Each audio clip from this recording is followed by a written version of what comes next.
Pues bien, al inicio del programa le contaba sobre la renuncia de la ahora exsecretaria de Economía, Tatiana Cloutier, y las posibles afectaciones que podría haber en las consultas del tratado entre México, Estados Unidos y Canadá. Justamente para hablar más a detalle de esta situación, vamos a platicar con Alfonso Zárate, presidente de Grupo Consultor Interdisciplinario. Buenos días, Alfonso, ¿cómo estás? Bienvenido. ¿Qué tal, Roberto? Buenos días. Oye, Alfonso, pues la primera lectura, diría yo, en la parte técnica y luego en la parte política. He leído que Raquel Buenrostro, ahora la nueva titular de la Secretaría de Economía, pues es una buena funcionaria, pero eso no implica que conozca y tenga el conocimiento pleno y claro sobre la situación comercial del país en estos momentos que vivimos este tipo de negociaciones, diferencias, divergencias con nuestros socios comerciales, Alfonso. Sí, yo creo que esto lo que nos indica es una constante a lo largo de la administración del presidente López Obrador y que tiene que ver con su convicción de que para ocupar un puesto público lo que se necesita es un 90% de honestidad, que yo traduciría como un 90% de lealtad y 10% de experiencia. Y esto, Roberto, ocurrió con el caso de Tatiana. Uno se tendría que preguntar si una licenciatura y una maestría en letras inglesas es la trayectoria académica de formación necesaria para una secretaria de Economía. Y bueno, pues algo similar, aunque en el caso de Raquel Buenrostro es una economista con maestría en economía y con buenos conocimientos en la materia, aunque no en la especificidad de lo que va a implicar esta negociación compleja, el panel con Estados Unidos y con Canadá. Creo que la designación de Raquel Buenrostro, por un lado, significa dejar a una funcionaria que ha cumplido con excelencia en el SAT, ha logrado recaudaciones verdaderamente históricas, de tal forma que yo diría que tapa un hoyo, pero destapa otro. Habrá que ver quién llega al SAT y desde luego hay, creo yo, una mala señal para las negociaciones con nuestros principales socios comerciales. Y esto porque el perfil personal de Raquel Buenrostro es un perfil, digamos, rudo, que carece de la sensibilidad diplomática que es esperable en una negociación tan compleja como la que está en curso. Así que diría yo, no es una buena señal, no fue tampoco la designación de Tatiana, pero no lo es en el caso de Raquel Buenrostro. Excelente. Alfonso, ahora esta lectura política, porque hemos visto a lo largo de estos años, de estos meses incluso, estas salidas del gabinete del presidente Andrés Manuel López Obrador, no es la primera. Y luego también, de repente, lo que sucede es que del otro lado, ya fuera del gabinete, se vuelven también muy críticos sobre el sistema y sobre la manera de hacer política y gobernar este país por parte del presidente. ¿Cómo lo ves tú en ese sentido y cuál es ahora entonces la lectura política que das a estos cambios, Alfonso? Lo primero que me gustaría decir, Roberto, es que más que preguntarnos por qué renunció Tatiana Cloutier, deberíamos de preguntar por qué una mujer con ideas propias aceptó formar parte de un equipo en el que no caben las disonancias. ¿Por qué aceptó jugar en el gabinete de un hombre que no convoca a los mejores, sino a los más obsecuentes? Nada tenía que hacer allí la hija de Maquillo. Hay que recordar que Manuel Cloutier es una figura legendaria de la oposición democrática y creo que menos tenía que hacer Tatiana en una secretaría que reclama un perfil muy específico. Por otro lado, creo que en una lectura política habría que recordar en qué contexto se da esta renuncia de Tatiana.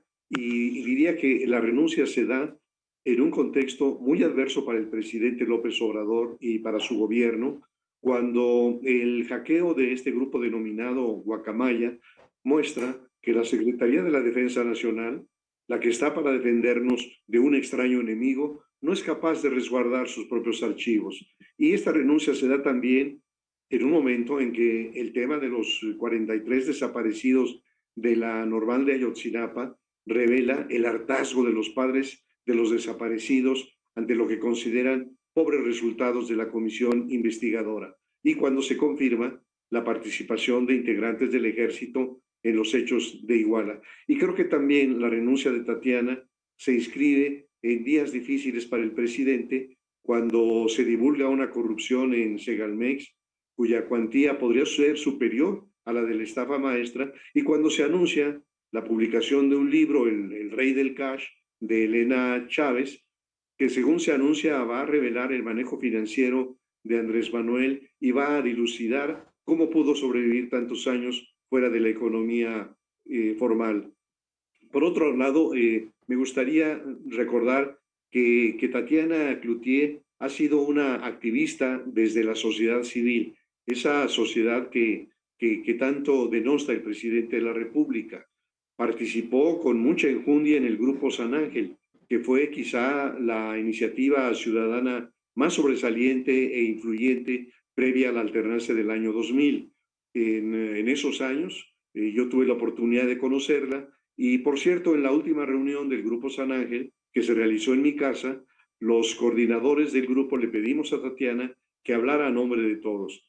Creo que su vinculación responde a Alfonso Romo y bueno, como todos sabemos, participó como coordinadora, yo diría formal, de la campaña, porque Andrés Manuel era no solo el candidato, sino era el coordinador de su propia campaña. Entonces, creo que la salida de Tatiana responde también a otras salidas, como la de Carlos Ursúa de la Secretaría de Hacienda, como la de Germán Martínez del Instituto Mexicano del Seguro Social, como la de Javier Jiménez Espriu de la Secretaría de Comunicaciones, o de Alfonso Romo, o de Esteban Moctezuma para irse a la embajada en Washington. Y creo que el denominador común de todas estas renuncias es la salida de los moderados, la salida de quienes tienen voz propia, lo cual deja un desbalance en el gabinete en el que hoy prevalecen. Algunos dicen los rudos, yo diría más bien los obsecuentes, los que están para decirle al presidente lo que usted ordene, señor presidente, y se convierten meramente en ecos de lo que el presidente postula en sus mañaneras. Alfonso, ayer después del anuncio de la renuncia, justamente Manuel Cloutier en un tuit dice: México pierde México a la única aliada del sector privado en la 4T. ¿Cómo lees también esta cuestión? Porque al final del día la relación entre el gobierno del presidente López Obrador y los empresarios, no todos, pero la gran mayoría, no ha sido la más tersa. Y esta situación, el simple hecho de que ella estuviera ya involucrada, viniera justamente de la capital de Nuevo León, de Monterrey, donde hay una gran efervescencia pues, empresarial, pues, ¿qué lectura le das también a esta situación? En realidad, ¿pierde ese vínculo ahora el gobierno con los empresarios después de la salida justamente de Tatiana Cloutier? Y luego llega Raquel Buenrostro, que ha sido, pareciera que todo lo contrario también con el sector empresarial del país. Yo creo que es muy claro que el presidente de la República tiene un resabio social muy fuerte en contra de los empresarios. Aquí hay una paradoja, porque el candidato López Obrador se refirió infinitas veces a esa minoría voraz que eran los grandes empresarios.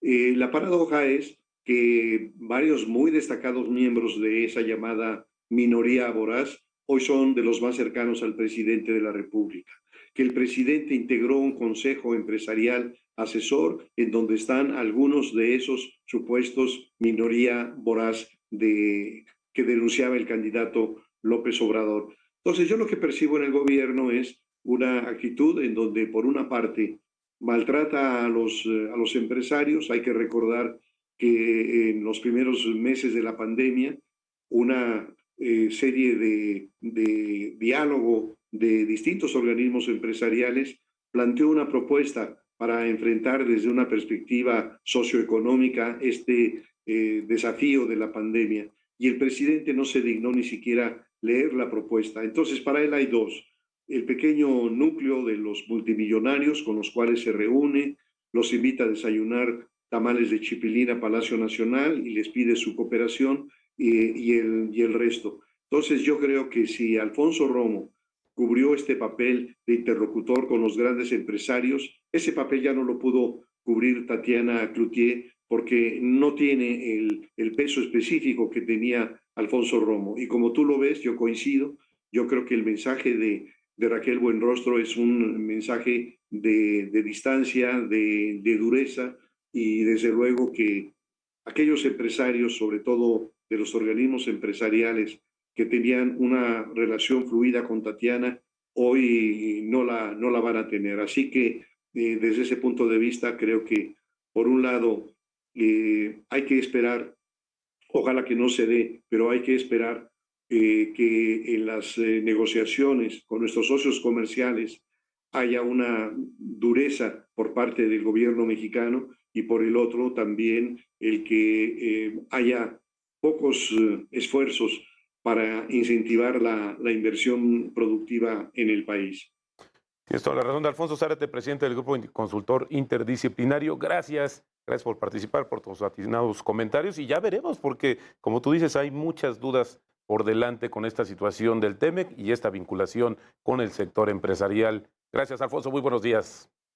Un gusto, Roberto, que estés muy bien.